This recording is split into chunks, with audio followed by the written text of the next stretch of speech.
Mobile literatures লাইব্রেরিতে আপনাদের সকলকে স্বাগত জানাই। আজ আমরা বলবো কিভাবে শিশুর লেখাপড়ায় মনোযোগ বৃদ্ধি করা যায়। এরকম 11টি উপায় রয়েছে, যে উপায়ে আমরা শিশুদের মনোযোগ বাড়াতে পারি। তো চলুন জেনে নেওয়া যাক যে কি কি উপায়ে আমরা শিশুদের পড়াশোনার প্রতি মনোযোগ বৃদ্ধি করতে পারি। শিশুর ভালো রেজাল্টের জন্য অনেক বাবা মা নানাভাবে চাপ প্রয়োগ করে থাকেন।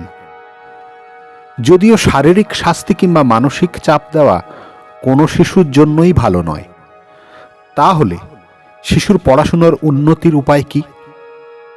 এখানে কিছু দারুণ উপায় আপনাদের বলবো, যা বাস্তবে মেনে চলতে পারলে সহজেই শিশুর পড়াশোনার উন্নতি করা সম্ভব হবে। নাম্বার 1, আনন্দের মাধ্যমে শিক্ষা। আপনার শিশু কোন উপায়ে শিক্ষা গ্রহণে সবচেয়ে আনন্দ পায় তা জেনে নিন। অনেক শিশুই শিক্ষার পাশাপাশি নাচ, গান, অঙ্গভঙ্গি, অভিনয়, আঙুল গণনা কিংবা ভিন্ন কোনো উপায়ে খুব ভালো শিখতে পারে। তাই আপনার শিশুর জন্য সবচেয়ে ভালো পদ্ধতি কোনটি তা জানুন ও শিক্ষায় কাজে লাগান। 2, শিক্ষা বিনিময়। শুধু পাঠ্য বইতেই শিশুকে সীমাবদ্ধ রাখবেন না। আপনার শিশু কোন কোন বিষয় শিখল তা তার কাছ থেকে বিস্তারিত জেনে নিন। এ বিষয়ে নিজের জ্ঞান থাকলে তাও তাকে জানান। এভাবে পারস্পরিক তথ্য বিনিময়ে আপনার সন্তান সহজেই শিক্ষা লাভ করতে পারবে। 3, ইউটিউবে শিখুন। ভিডিও শেয়ারিং সাইট ইউটিউব শুধু বিনোদনের বিষয় নয়। ইউটিউবে রয়েছে অসংখ্য শিক্ষামূলক ভিডিও। বহু মজার উপায়ে কঠিন সব সূত্র শিখতে চাইলে ইউটিউবে অনুসন্ধান করুন এবং আপনার সন্তানকে তা দেখান।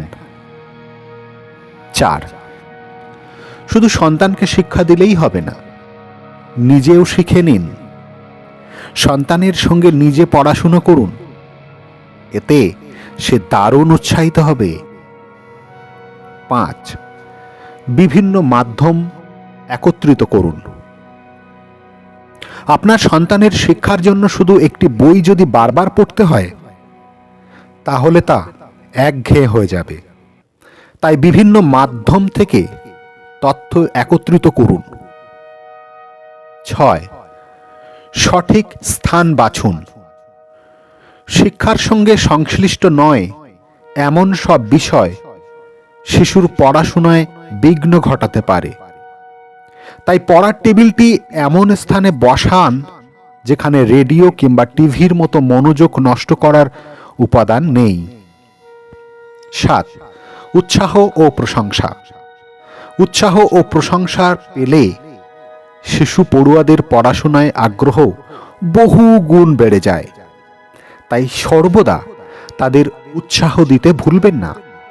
সামান্য উন্নতিতেও প্রশংসা করুন। 8, ছাড় দিন। পড়াশোনার জন্য যখন শিশু ব্যস্ত, তখন অন্যান্য বিষয়গুলোতে ছাড় দিন। পরীক্ষা সারা বছর থাকবে না, এ বিষয়টি নিজের মানুন এবং তাকেও জানিয়ে দিন। 9, সময় ভাগ করুন। কোনো রুটিন ছাড়া পড়াশুনো করলে তা সঠিকভাবে কাজে নাও লাগতে পারে। আবার শিশুদের সঠিকভাবে রুটিন মেনে চলা কঠিনও হতে পারে। তাই শিশুর জন্য পড়ার সময় ভাগ করে দেওয়া উচিত আপনারই। 10, পুরো পরিবারকে সঙ্গে নিন। শিশুর পড়াশুনোর সহায়তার জন্য পুরো পরিবারকেই এগিয়ে আসা উচিত। আপনার বাড়ির গুরুত্বপূর্ণ স্থানে পড়ার বিষয় টাঙানো, ডিনার টেবিলে অঙ্কের সূত্র লাগিয়ে দেওয়া ইত্যাদি তাকে পড়াশোনায় এগিয়ে নিতে পারবে।